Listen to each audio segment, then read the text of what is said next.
Sorry about that. I need to get a little drink. Like I said, I'm gonna be back now doing a Blu Ray update.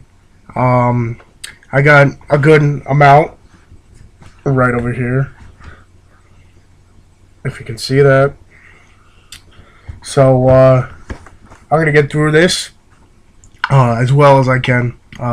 My throat is kind of screwed up, so I'm gonna try to get through it as best I can. Like I said, but these first three, I have not watched yet, and the rest I have watched.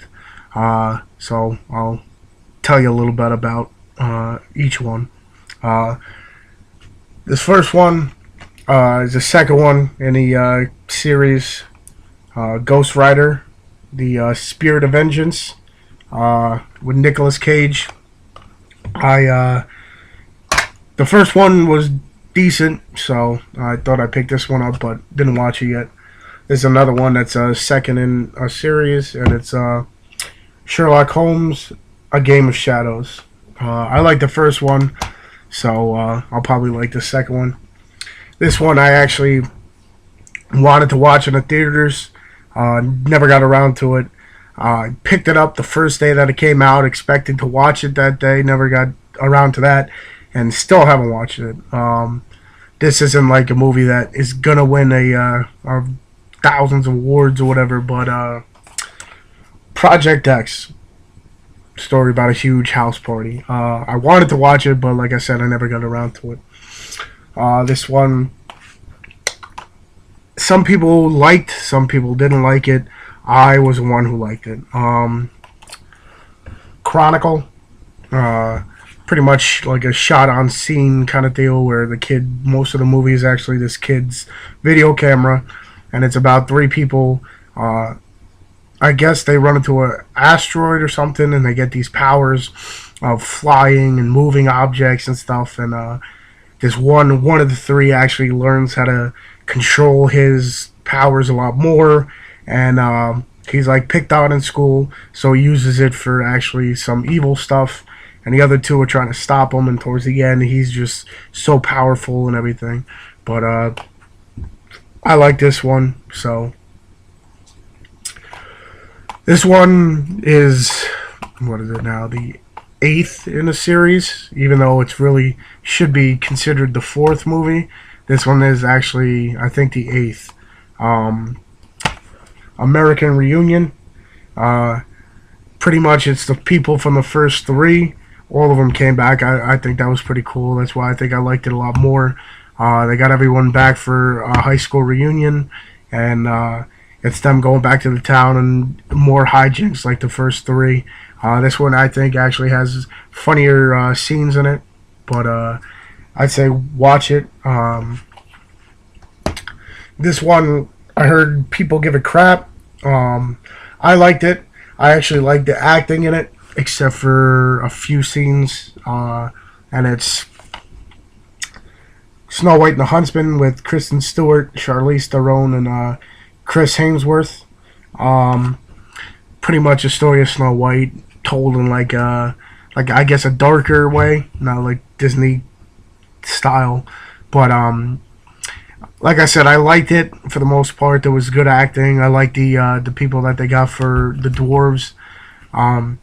The only part I really didn't like in this movie is there's one scene where Kristen Stewart, she's tries to like rally people for war, and she's just it doesn't catch you right. Like she tries to give this emotional speech, and it just doesn't work for her. But overall, I'd say watch this movie. It's definitely a good acting otherwise.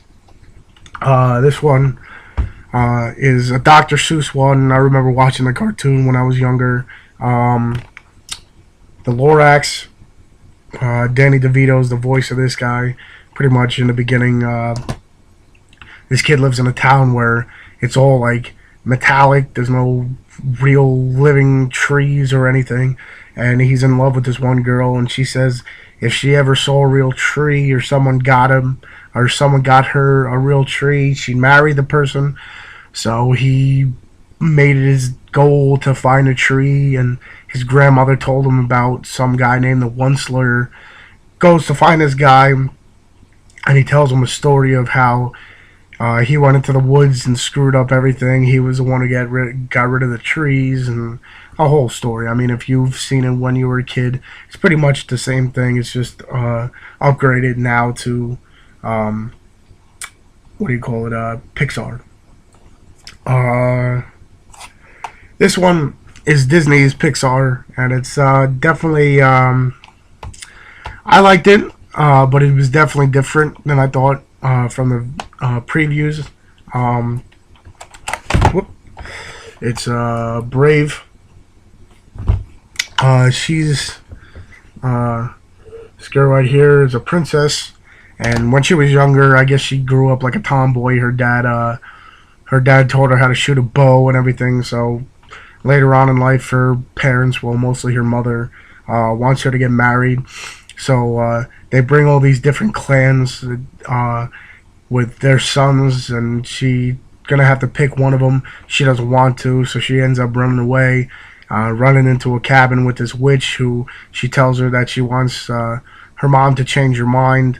So she cooks up this like potion and puts it in a pie, and she feeds it to her mom. And instead of changing her mind, it changes her into a bear. And towards the end is pretty much the princess trying to change her mom back from a bear to a human, pretty much. This one, I didn't give a chance to it in the beginning. I wasn't gonna buy it for like $20 because the previews didn't really catch my fancy. But I found it for $4 in a Walmart bin, and I actually watched it, and it was actually a lot better than I thought it was gonna be. And it's Sucker Punch with what is it? Where in the beginning it looks like she's in a mental hospital, or whatever, and they're about to give her a shot, and then it cuts scene to her being brought to, I guess it's like a brothel kind of deal where guys can they dance for guys and then they pick who they want or whatever, and it's her trying to get out of this place with a few other girls, and towards the end you find out what's going on. I liked it a lot better than I thought it was going to. I'm glad I actually gave it a chance. This one, I'll show you this one first because everyone's pretty much seen this movie. The only reason I got it was for an upgrade, and it's The Crow. This one I watched, and I thought it was more entertaining than some people give it credit for, and it's Abraham Lincoln Vampire Hunter. He pretty much knows that the vampires are around and they're trying to overtake humanity and everything, and there's going to be a huge war between like normal humans and these vampires, and these vampires are just wiping out other people because no one knows how to kill them. And then he finds out that silver is the only way to kill him, and he melts down all this silver, and they're trying to get it from where he is to the troops, and the vampires are trying to stop that. But some people gave this movie crap. I like it. This one's alright. The Wrath of the Titans. It's more visually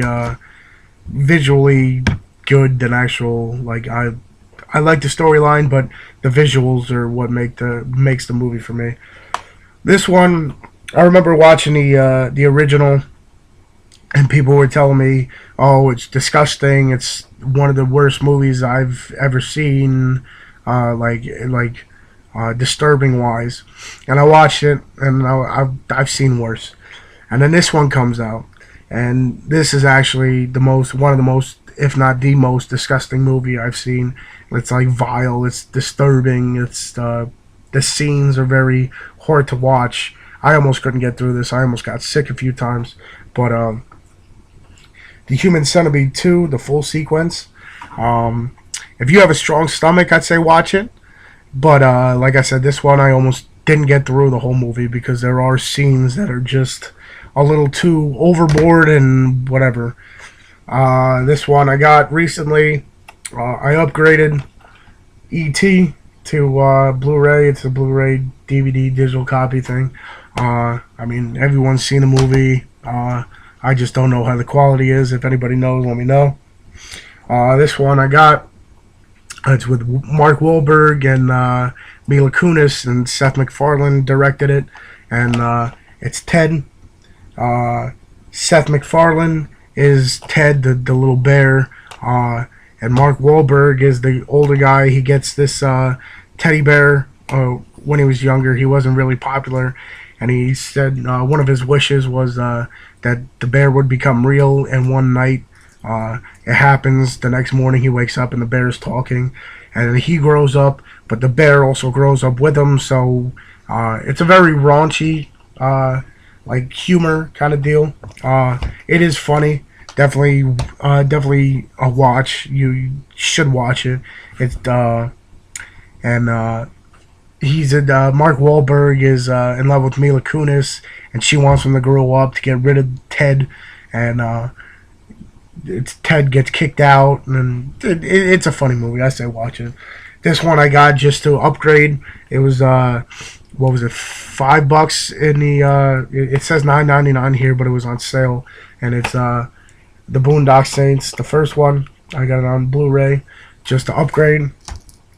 This one is the fourth in the series. I don't know if they're going to make any more. This is the only one I got on Blu-ray. I think I want to upgrade the other ones. But Ice Age Continental Drift, it's where everything's pretty much melting, and they're trying to get from where they are now. And Manny, what are the other ones? Sid, and the saber-tooth tiger, they get away from the herd, and they end up running into all these different characters. The monkey is like the captain and everything, so it's a little different spin to it. I liked it. I think it's the best one out of all of them so far. This one I picked up. It's more of a kids movie, but I actually liked it. It's a Disney movie. It's The Odd Life of Timothy Green. It is kind of sad, actually. The family can't get a kid.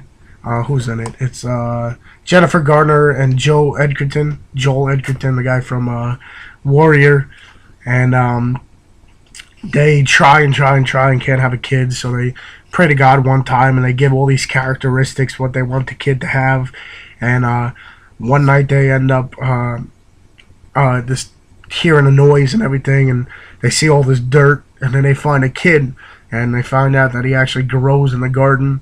He has leaves growing out of his legs, and it's pretty much him going through what they want him to, and every time he meets someone new and changes their, like, I guess you want to call it, changes their life or perception of things, his leaves starts falling off. And at the end of the movie, he ends up dying pretty much. And you see that the people that he changed each got a leaf. And it's definitely a good movie. I say check it out. It's more of a family movie, I guess you want to call it. But it's definitely an emotional one. This one I got. I have the first one on DVD. This one I picked up. Journey to the Mysterious Island with The Rock and what's her name? I don't know, Vanessa Hudgens or whatever. They end up finding a book of what do you call it? This kid said they found not Poseidon's, what do you call it? The City of Gold. And they end up taking a plane with the one guy, and there's a storm, and they send him to the Bermuda Triangle or something. I forget the whole storyline. This one I've recently picked up and watched. It's Paranorman. The kid is the only one who could see actually dead people. He talks to ghosts and everything. And he finds out that there's a legend of this witch that brings back the living dead, pretty much zombies. And he's trying to stop this, but people don't believe him. And then at the end, zombies end up popping up. And he's trying to stop this curse or the witch's curse. So I actually like it a lot. I'd say it's a watch pickup. This one, I had the first season, so I had to get the second season. I got into it a lot. The third season's on now, and it's actually on like the mid-season break. But it's The Walking Dead season 2. In the beginning, I liked it, but I never really got really into it. I never really watched the episodes. Then I watched 2 or 3 in a row and really liked it. So I watched the first season, picked up the second season, started getting into the third season. So it's definitely a must-watch, like zombie apocalypse kind of deal, how people deal with it. So that's Walking Dead 2, season 2. And this one is, I think, my better pickup. It's The Dark Knight. It's the trilogy. I got it from Best Buy. It's got all 3 movies. The second and third one to have an extra disc with special features. And I had the first 2 on DVD, and I thought I'd upgrade all 3 at the same time. This only came to like $35 at the Best Buy, so really couldn't pass it up. But the reason I got it was for the last one. I think The Dark Knight Rises is the best out of the series. Some people disagree with me, some people agree, but I like the way they did everything. I like how they chose Bane's character. People don't like his voice, just like they didn't like how Christian Bale portrays Batman with his voice. But I think, I still think that, what's his name, Heath Ledger did the Joker the best, but Tom Hardy definitely gives Bane's character justice. I think he's right up there with him. Joker's a little bit better, but I think Bane's character is portrayed good. Not like the other one where he's like a brainless monster, but I think this one definitely I think is the best out of the series. People disagree with me too, but and then at the end you see Robin. So I mean, hopefully something comes from this, but we'll see. I guess only time will tell. But sorry about my voice. But yeah, that was it with my Blu-ray update. So hopefully you enjoyed it. I'm gonna try to do it more often. I know I got some coming in from Amazon. I'll do a probably an unboxing soon, the first one of the year. But hopefully you liked it. Leave me comments. Let me know how I did. And like I said, I'm sorry for sounding like a retard. But I'll see you.